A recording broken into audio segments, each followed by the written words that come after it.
Las Vegas, AP, to help stave off another round of mandatory cutbacks, water leaders for Arizona, Nevada and California are preparing to sign an agreement that would voluntarily reduce Colorado River water to the lower basin states by 500,000 acre-feet, enough to supply about 750,000 households for a year, for both 2022 and 2023.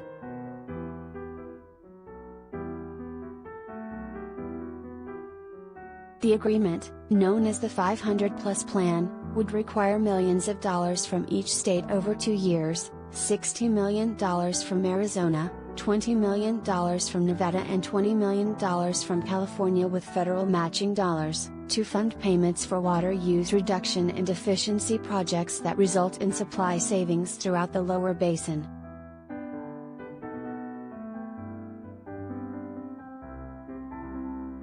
The signing is expected to take place Wednesday at the Colorado River Water Users Association annual meeting in Las Vegas, amid urgency to negotiate new rules for managing the depleted river beyond 2026 when the 2007 interim guidelines expire.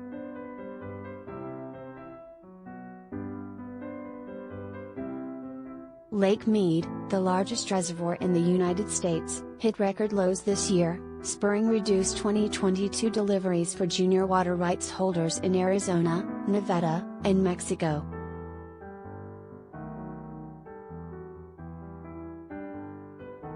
Lower levels would automatically lead to even more cutbacks at certain thresholds. There is currently no plan for how the supply would be managed should Lake Mead drop below 1,025 feet, 312.42 meters, above sea level. Modeling suggests that could likely happen as soon as 2024 if the 500-plus plan is not adopted.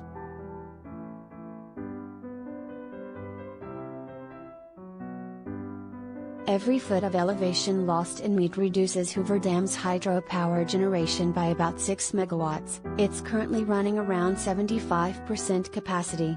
If levels ever fall below 950 feet, 289.56 meters, the dam's turbines, which generate power for 1.3 million people in 3 states, would stop running altogether.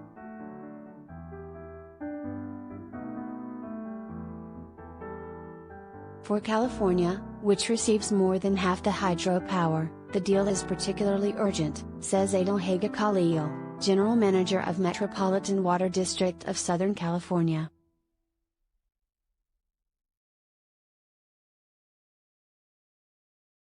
As levels drop at Lake Mead, it's basically strangling everything, Haga Khalil said.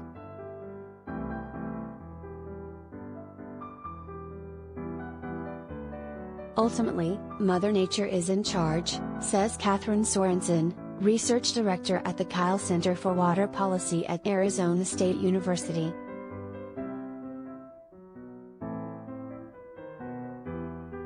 It's all based on modeling that may or may not be correct, Sorensen said. Whether even the 500-plus plan is enough, I just don't think people know.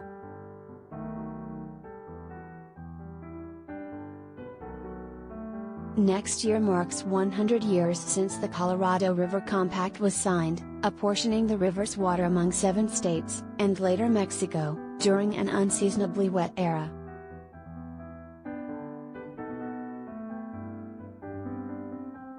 In the years since then, federally subsidized water projects allowed cities and farms to balloon, and 40 million people now rely at least in part on the Colorado River's water.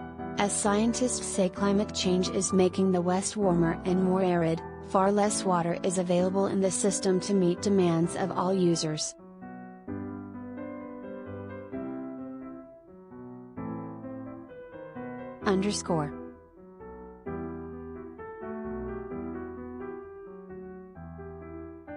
Follow Brittany Peterson on Twitter, at Brittany Kamali I.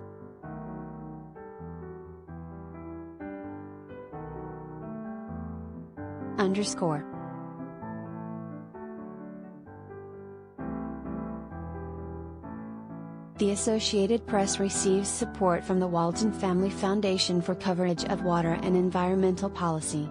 The AP is solely responsible for all content. For all of AP's environmental coverage, Visit https://upnews.com/hub/environment.